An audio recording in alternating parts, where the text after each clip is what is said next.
अस्सलाम वालेकुम, कैसी हो? उम्मीद करता हूँ सब ठीक होंगे।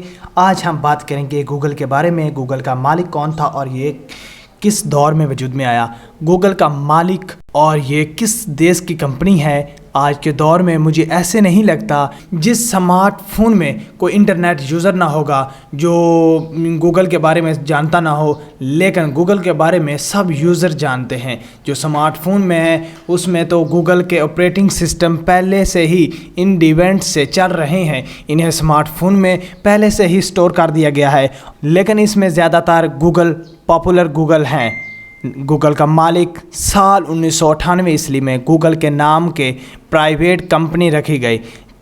अगर कहा जाए कि इन 25 सालों में इस कंपनी ने राज किया है इंटरनेट पे, तो ये गलत बात नहीं बल्कि ये सही बात है।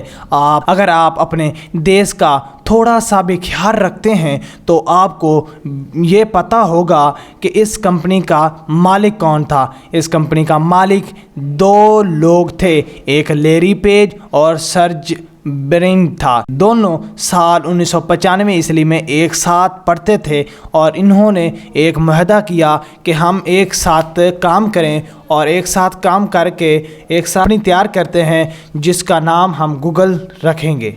और उसके बाद साल 2004 में Larry page and surge Brin ने दोनों ने गूगल को पब्लिक कर दिया। जब ये पब्लिक हो गया तो ये पूरी दुनिया में छा गया और स्मार्टफोन्स में भी पहुंच गया, हत्ता कि टच वॉच में भी आ। ये आप लोगों को मेरी वीडियो अच्छी लगी हो तो प्लीज़ सब्सक्राइब करें और बेल आइकन को दबाएं। जो भी मैं वीडियो अपलोड करूं उसका नोटिफिकेशन आप तक पहुंचता रहे।